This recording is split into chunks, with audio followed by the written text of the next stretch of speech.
RKB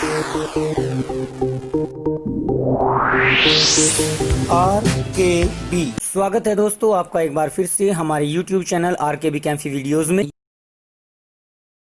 कक्षा 12 के उप सह संयोजन यौगिक जो आपका चैप्टर नंबर 9 है, उप सह संयोजन यौगिक या फिर जिसको कोऑर्डिनेशन कंपाउंड कहा जाता है, उसकी हमने आपको कुछ वीडियो प्रस्तुत कर दी हैं, जिनमें हम चैप्टर को लगातार टॉपिक वाइज आपके सामने प्रस्तुत कर रहे हैं।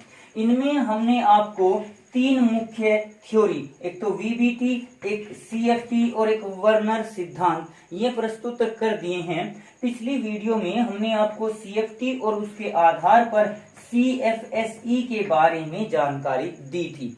सीएफटी यानी क्रिस्टल फील्ड थ्योरी, सीएफएसई यानी क्रिस्टल फील्ड स्प्लिटिंग एनर्जी, विपाटन ऊर्जा, इसके बारे में जानकारी दी थी। अगर आप लोगों ने अभी तक ये वीडियो नहीं देखी हैं तो पहले आप इन वीडियो को देख लीजिए, क्योंकि आज की जो हम वीडियो लेकर आए हैं वो इनसे आगे की ही वीडियो है। आज की वीडियो में हमारा जो टॉपिक है वो है सीएफटी के अनुप्रयोग यानी क्रिस्टल फील्ड थ्योरी के अनुप्रयोग। हम इसके द्वारा किन किन बातों की जानकारी कर सकते हैं, यही हमारा आज का टॉपिक है।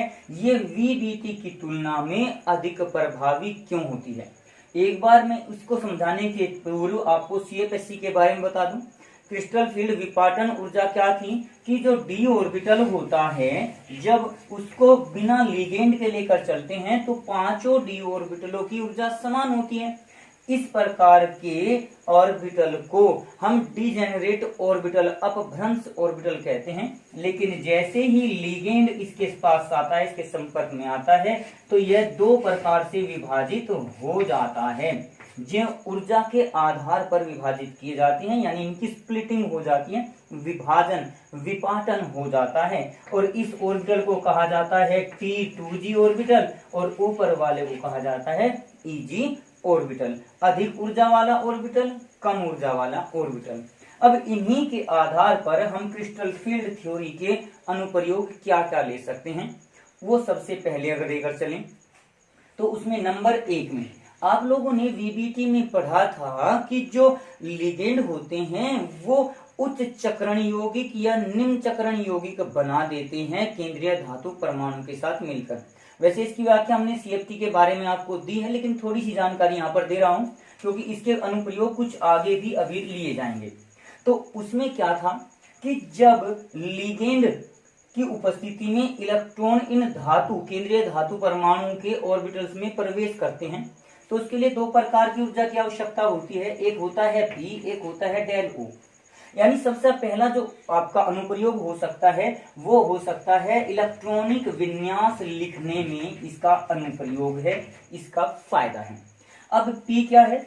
वह ऊर्जा जो इलेक्ट्रॉन को पेयर्ड अप करने के लिए, 2 इलेक्ट्रॉन है, दोनों को एक साथ इकट्ठा करने में जितनी ऊर्जा की आवश्यकता होती है उसको कहते हैं पेयरिंग एनर्जी। और डेल O बोल देते हैं ऑक्टाहेड्रल अष्टफलकीय यौगिकों के लिए CFSE। अब यहाँ पहली कंडीशन में अगर देखें तो जब P कम है डेल O से, यानी पेयरिंग ऊर्जा का मान कम है, तो उस अवस्था में ये गैप ज्यादा हो जाएगा, गैप अधिक हो जाएगा, यानी ऊर्जा में बहुत ज्यादा अंतर हो जाएगा।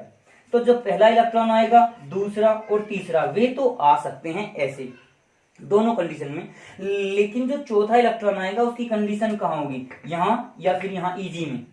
अगर पेयरिंग एनर्जी कम है यानी गैप ज्यादा है तो इलेक्ट्रॉन जंप नहीं कर सकता, यानी वो यहाँ पर पेयर्ड हो जाएगा। और जैसे ही पेयर्ड होगा तो यहाँ स्पिन, जो आपका स्पिन होता है एक इलेक्ट्रॉन के लिए, चक्रण बोलते हैं उसको, यहाँ पर पेयर्ड इलेक्ट्रॉन होने के कारण स्पिन पेयर्ड बोल देते हैं इनको। स्पिन जो होती है वो एक दूसरे के द्वारा कैंसिल हो जाती है, यानी इनका जो चक्रण होगा वो निम्नतम हो जाएगा। तो इस प्रकार से निम्न चक्रण यौगिक बनते हैं। लेकिन यदि पेयरिंग एनर्जी ज्यादा है डेल O से, तो इलेक्ट्रॉन यहाँ आने के स्थान पर सीधे यहाँ जंप कर जाते हैं, तो ये चौथा इलेक्ट्रॉन ऊपर चला जाएगा, जिसको बोला जाएगा स्पिन फ्री, यानी उच्च चक्रण ऑर्बिटल के साथ बने हुए यौगिक, उच्च चक्रण यौगिक। तो इस प्रकार से हम सबसे पहला अनुप्रयोग बता सकते हैं कि इनके द्वारा इलेक्ट्रॉनिक विन्यास लिखा जा सकता है T2G EG ऑर्बिटल के संबंध में। ये CFT का पहला अनुप्रयोग है।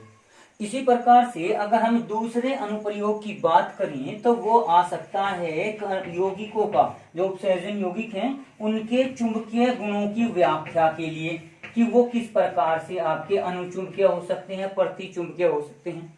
तो देखिए दो प्रकार के लिगेंड हैं, एक प्रबल लिगेंड होता है, एक होता है आपका दुर्बल लिगेंड। एग्जाम्पल के तौर पर हमने H2O को दुर्बल मान लिया, इसकी तुलना में Cn नेगेटिव हमारा प्रबल होता है। अब इसमें हम दो यौगिकों को ले लें, एक तो ले दिया हमने FeH2O6 और एक ले दिया हमने FeCN6, ये ले दिए हमने दो आपके। इसमें आपका ये भी 3 पॉजिटिव है और 3 नेगेटिव है, इस प्रकार से लेकर चलते हैं। तो अब कभी कभी ऐसा क्वेश्चन आ जाता है कि यह यौगिक आपका अनुचुंबकीय है जबकि ये प्रतिचुंबकीय है, ऐसा क्यों होता है?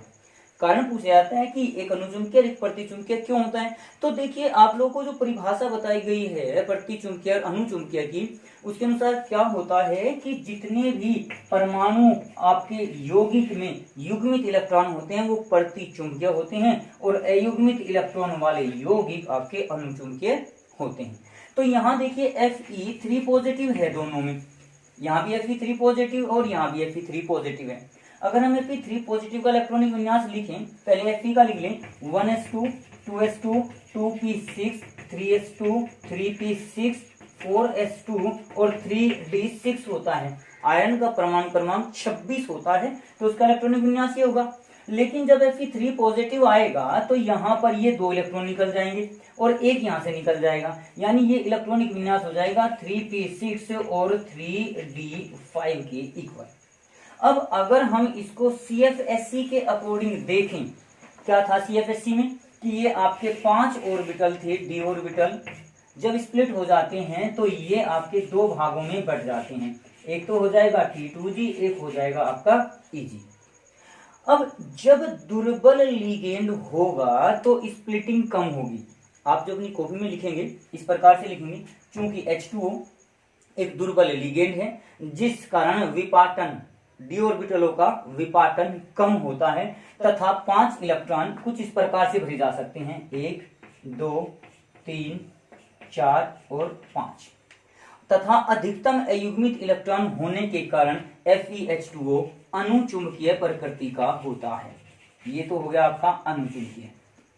जबकि Cn नेगेटिव जो साइनाइड होता है वो एक प्रबल लिगेंड होने के कारण, जो Cn नेगेटिव है वो एक प्रबल लिगेंड होने के कारण इनका विपाटन इतना अधिक हो जाता है कि इलेक्ट्रॉन Eg ऑर्बिटल में प्रवेश ही नहीं कर पाते, जबकि ये T2G में ही पेयर्ड अप हो जाते हैं, यानी इलेक्ट्रॉन जो 5 होंगे यहाँ पर।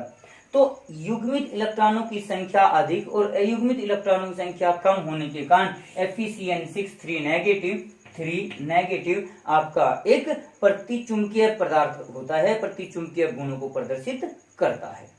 वैसे अभी आपको बताया है कि प्रतिचुंबकीय यौगिक वे होंगे जिनमें सभी इलेक्ट्रॉन पेयर्ड अप होंगे।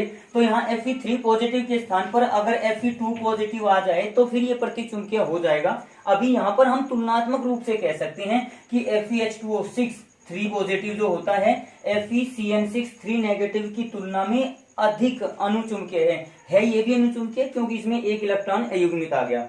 लेकिन अगर हम Fe2 पॉजिटिव लें तो वहां पर उसमें 3d6 रहेगा और ये 6 के 6 इलेक्ट्रॉन आपके पेयर्ड हो जाएंगे। तो ये Fe2 पॉजिटिव के रेस्पेक्ट में जब इसकी ऑक्सीकरण संख्या 2 हो तब हम उसको अनुचुंबकीय प्रतिचुंबकीय के रूप में प्रदर्शित कर सकते हैं। यहाँ पर आप ये लेकर चल लेना कि जो FeH2O6 है वो FeCN6 की तुलना में अधिक अनुचुंबकीय हैं दोनों के दोनों अनुचुंबकीय। तो यहाँ पर इलेक्ट्रॉनों के जोड़े बनने, पेयर्ड अप होने और अनपेयर्ड होने के कारण, अयुग्मित और युग्मित होने के कारण इनको अनुचुंबकीय और प्रतिचुंबकीय रूप में प्रदर्शित किया जा सकता है। अब अगर हम इसका तीसरा पॉइंट लेकर चलें जो सबसे ज्यादा इंपॉर्टेंट है, उपसह संयोजी यौगिकों का रंग, उपसह संयोजी यौगिकों का रंग। अब जो उपसह संयोजी यौगिक होते हैं वो सामान्यतः रंगीन होते हैं, रंग प्रदर्शित करते हैं।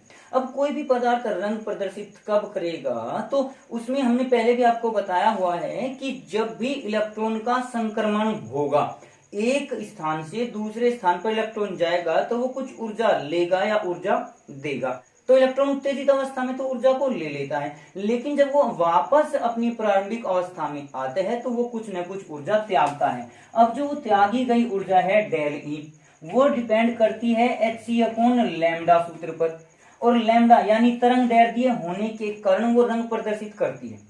अब यहाँ पर देखिए रंग प्रदर्शित क्यों होता है, कभी भी जब भी अकेला इलेक्ट्रॉन होगा, अगर पेयर्ड इलेक्ट्रॉन है तो वो कभी रंग प्रदर्शित नहीं करेगा। यहाँ आपके T2g ऑर्बिटल हैं 3, एक आपका हो गया ये Eg ऑर्बिटल, तो यहाँ पर इस T2g से जब इलेक्ट्रॉन जंप करेगा Eg में तभी वो रंग प्रदर्शित करता है, अदरवाइज प्रदर्शित नहीं करेगा। जैसे देखिए यहाँ पहला इलेक्ट्रॉन है, तो ये पहला इलेक्ट्रॉन ऊर्जा ग्रहण करने के बाद अगर जंप करके यहाँ चला जाए और फिर वापस ये अपनी प्रारंभिक अवस्था में आता है तो उस अवस्था में ही ये रंग प्रदर्शित करेगा, अन्यथा नहीं करेगा। एक बात और ध्यान रखना, कभी भी परमाणु में D0 और D10 हो, यानी D इलेक्ट्रॉन के कारण ही, इसको बोलते हैं dd संक्रमण, dd ट्रांजिशन। और आप लोगों ने पढ़ा होगा डी ब्लॉक के तत्वों को ही ट्रांजिशन एलिमेंट भी कहा जाता है, संक्रमण तत्व भी कहा जाता है। तो उस संक्रमण का एक्चुअल अर्थ यहाँ पर आप समझ सकते हैं। संक्रमण क्या होता है, एक स्थान से दूसरे स्थान पर चला जाना, ट्रांजिट हो जाना, ट्रांसफर हो जाना। तो इलेक्ट्रॉन जब इस T2g से Eg में जा सकता है तभी वो रंग प्रदर्शित करेगा, यानी ये गैप अगर कम होगा तो इलेक्ट्रॉन ट्रांसफर होगा। अगर अधिक गैप है तो भी हो सकता है, लेकिन उसके लिए अधिक ऊर्जा की आवश्यकता होगी।